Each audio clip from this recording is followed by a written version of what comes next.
नमस्कार, मैं नीतीश शर्मा और आप देख रहे हैं पंजाब केसरी टीवी।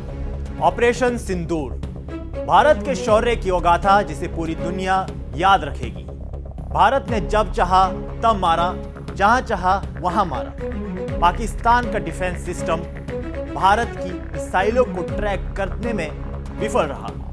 भारत ने अपनी रणनीति से पूरी दुनिया को परिचित करवाया।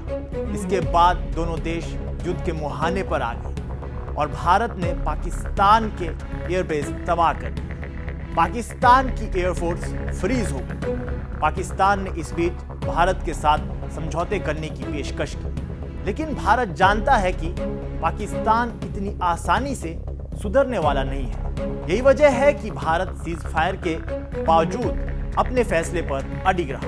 भारत की विपक्षी राजनीतिक पार्टियों ने भी इस दौरान एकता और राष्ट्रीयता का परिचय दिया। ऑपरेशन सिंदूर को अभी 1 महीना भी नहीं हुआ, लेकिन इस पर राजनीति शुरू हो गई है। प्रधानमंत्री मोदी की उत्तर और पूर्व के राज्यों में एक के बाद एक ताबड़तोड़ रैलियों ने साफ कर दिया है कि अब इस मुद्दे का राजनीतिकरण होगा।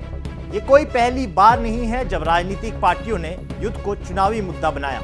आइए समझते हैं कैसे युद्ध के बाद राजनीतिक दलों को उसका लाभ मिलता रहा है।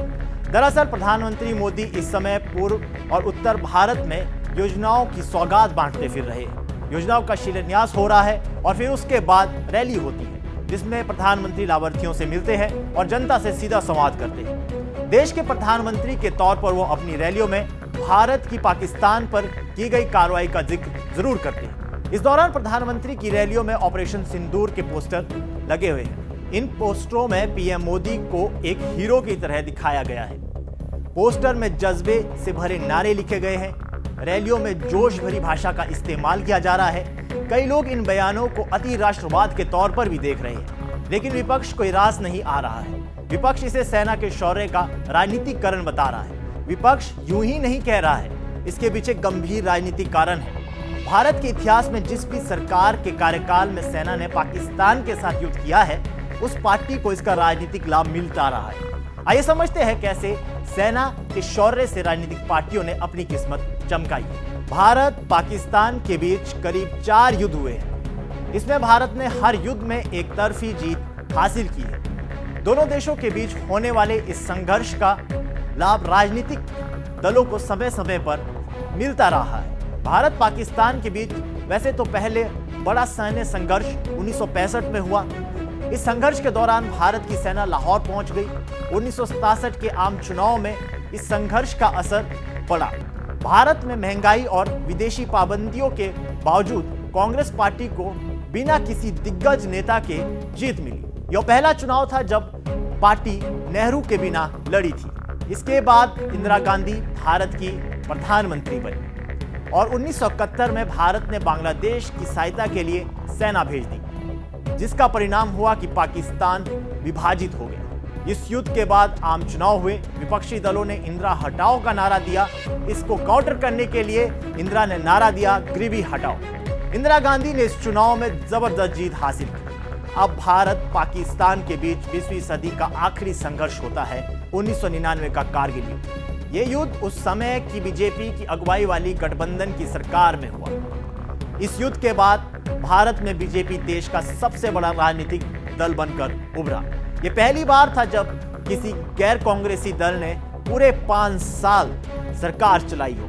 इसके बाद भारत पाकिस्तान के बीच कोई युद्ध नहीं हुआ, लेकिन 26 फरवरी 2019 को भारत ने पाकिस्तान पर एयर स्ट्राइक की। बालाकोट में जैश ए मोहम्मद के ट्रेनिंग कैंप को नष्ट किया गया। इस एयर स्ट्राइक के बाद होते हैं आम चुनाव। 2019 के इन आम चुनावों में बीजेपी को बम्पर जीत मिलती है। कभी 2 सीटों पर जीतने वाली भारतीय जनता पार्टी इस चुनाव में ऐतिहासिक 303 सीटें जीतकर इतिहास दर्ज कर लेती है। लड़ाई का लाभ हर दल ने समय समय पर लिया है। सभी राजनीतिक दलों को इसका लाभ भी मिला है, लेकिन सवाल अब भी वही है, क्या देश की सुरक्षा और सेना के शौर्य का राजनीतिक लाभ उठाया जा सकता है? इस सवाल के कई जवाब हैं, लेकिन सबसे आसान जवाब है कि भारत में बिना राजनीतिक इच्छा शक्ति के सेना कोई कदम नहीं उठाती है। बहरहाल बीजेपी राजनीति कर रही है, या अपनी राजनीतिक शक्ति का परिचय दे रही है। अगर कोई राजनीतिक दल वोटरों को लुभाने के लिए इस तरह के कदम उठा रहा है तो ये समझना होगा कि अगर आतंकवाद से भारत की सुरक्षा सुनिश्चित हो सकती है तो ऐसे कदम में कोई गलती नहीं है। लेकिन अगर इस तरह के कदम सिर्फ और सिर्फ राजनीतिक लाभ के लिए उठाए जा रहे हैं तो ये अपने आप में चिंता का विषय है। फिलहाल के लिए इस खबर में इतना ही। देश और दुनिया की बड़ी खबरों के लिए देखते रहिए पंजाब केसरी टीवी। हमसे जुड़े रहने के लिए हमारे YouTube चैनल को सब्सक्राइब करें और नई वीडियो की नोटिफिकेशन के लिए बेल आइकॉन को दबाएं।